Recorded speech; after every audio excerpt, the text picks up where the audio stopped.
Hello बच्चों, मैं आज आपके लिए अर्थशास्त्र विषय में लाया हूं एक नया टॉपिक जिसका नाम है आर्थिक क्रियाएं।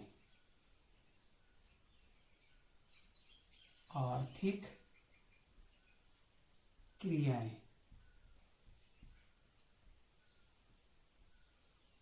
तो बच्चों, आर्थिक क्रियाएं क्या होती हैं?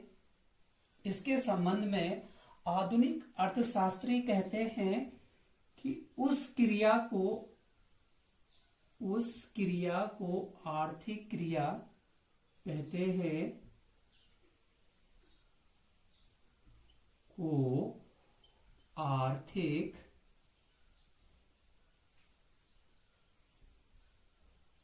क्रिया कहते हैं। उस क्रिया को आर्थिक क्रिया कहते हैं जिसका संबंध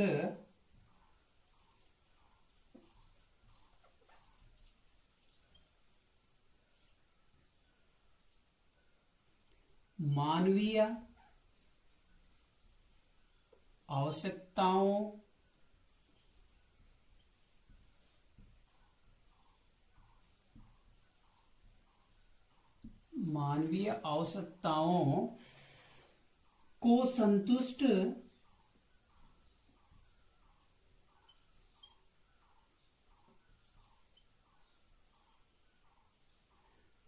करने के लिए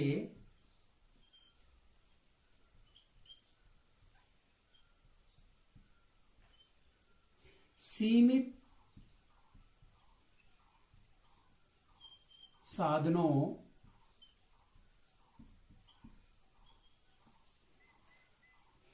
के उपयोग से होता है।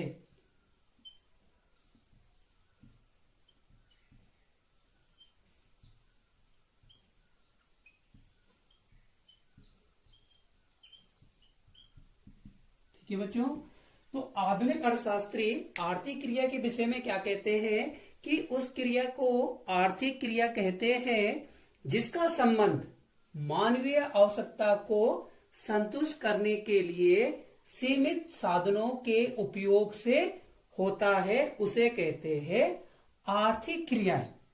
तो जैसे हम कह सकते हैं कि सभी आर्थिक क्रियाएं आय का सृजन नहीं करती है। सभी आर्थिक क्रियाएं आय का सृजन नहीं करती है। सभी आर्थिक क्रियाएं आय का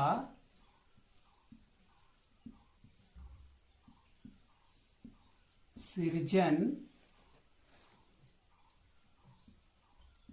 नहीं करती है। अर्थात यह आवश्यक नहीं है कि आर्थिक क्रियाओं द्वारा हमेशा आय का ही सृजन किया जाए। ठीक है, आर्थिक क्रिया में आय का सृजन होता भी है और नहीं भी होता है। जैसे उपभोग क्या है? एक आर्थिक क्रिया है, किंतु वस्तु के उपभोग द्वारा आय का सृजन नहीं होता है। अब बच्चों, हम बात करते हैं कि आर्थिक क्रियाओं के प्रकार।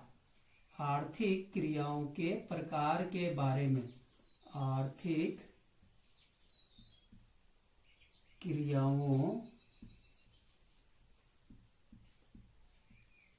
के प्रकार कि आर्थिक क्रियाएं कितने प्रकार की होती है।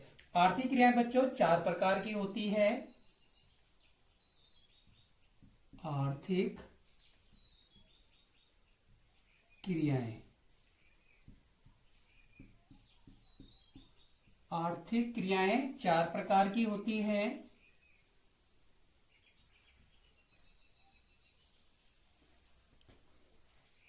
नंबर 1 उत्पादन। नंबर 1 है उत्पादन। नंबर 2 है उपभोग। नंबर 3 है विनिमय, विनिमय। और नंबर 4 है निवेश। ठीक है, तो ये क्या है, आर्थिक क्रियाओं के प्रकार। आर्थिक क्रियाएं 4 प्रकार की होती है, उत्पादन, उपभोग, विनिमय और निवेश। विनिमय को भी 2 भागों में बांटा गया है, यानी विनिमय के भी क्या है, 2 प्रकार है। विनिमय के भी 2 प्रकार है। पहला है वस्तु कीमत निर्धारण, वस्तु कीमत निर्धारण। और दूसरा है साधन कीमत निर्धारण, साधन कीमत निर्धारण। तो ये था आर्थिक क्रियाओं के प्रकार। की आर्थिक क्रियाएं 4 प्रकार की होती है, उत्पादन, उपभोग, विनिमय और निवेश। इसमें विनिमय को भी 2 भागों में बांटा गया है, एक वस्तु कीमत निर्धारण और दूसरा है साधन कीमत निर्धारण। बच्चों, अब हम बात करते हैं आर्थिक क्रिया के समष्टि एवं व्यष्टि स्तर के बारे में। आर्थिक क्रिया के व्यष्टि और समष्टि स्तर के बारे में। ठीक है, कि आर्थिक क्रियाओं का जो अध्ययन है उसका अध्ययन हम व्यष्टि और समष्टि अर्थशास्त्र के अंतर्गत कर सकते हैं। ठीक है, आर्थिक क्रियाओं का अध्ययन जो होता है वो व्यक्तिगत एवं संपूर्ण, व्यक्तिगत एवं संपूर्ण अर्थव्यवस्था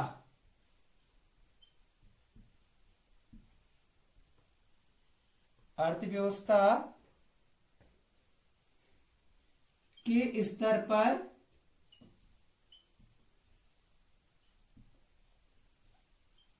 किया जा सकता है।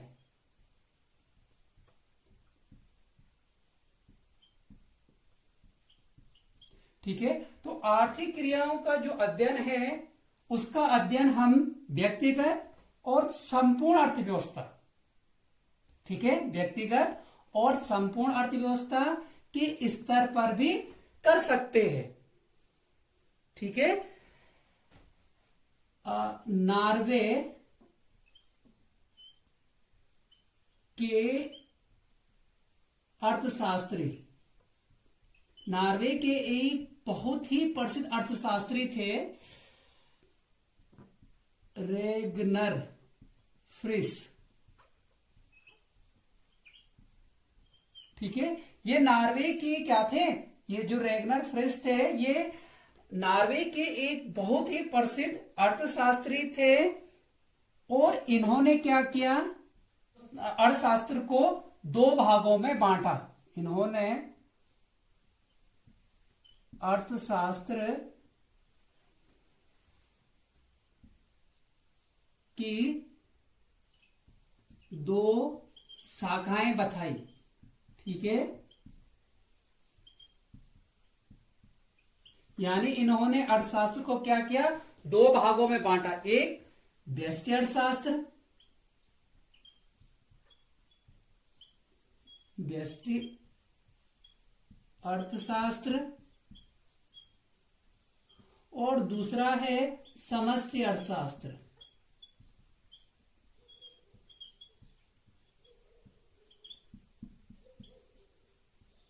ठीक है, नॉर्वे के जो प्रसिद्ध अर्थशास्त्री थे रेगनर फ्रिस, इन्होंने क्या किया, अर्थशास्त्र को 2 भागों में बांट दिया। एक भाग कहलाया व्यष्टि अर्थशास्त्र और दूसरा भाग कहलाया समष्टि अर्थशास्त्र। ठीक है, तो ये व्यष्टि अर्थशास्त्र क्या होता है, व्यष्टि अर्थशास्त्र में हम क्या करते हैं, छोटी छोटी इकाइयों का अध्ययन करते हैं। इसमें क्या किया जाता है, छोटी इकाइयों का अध्ययन किया जाता है, छोटी इकाइयों। ठीक है, इसमें क्या किया जाता है, छोटी इकाइयों का अध्ययन किया जाता है, यानी अर्थव्यवस्था की छोटी छोटी इकाइयों का इसमें अध्ययन किया जाता है। और समष्टि अर्थशास्त्र में क्या किया जाता है, संपूर्ण अर्थव्यवस्था का अध्ययन किया जाता है, संपूर्ण अर्थव्यवस्था। ठीक है, तो व्यष्टि अर्थशास्त्र में क्या क्या किया जाता है, छोटी छोटी इकाइयों का अध्ययन किया जाता है। और समष्टि अर्थशास्त्र में क्या किया जाता है, संपूर्ण अर्थव्यवस्था का अध्ययन किया जाता है।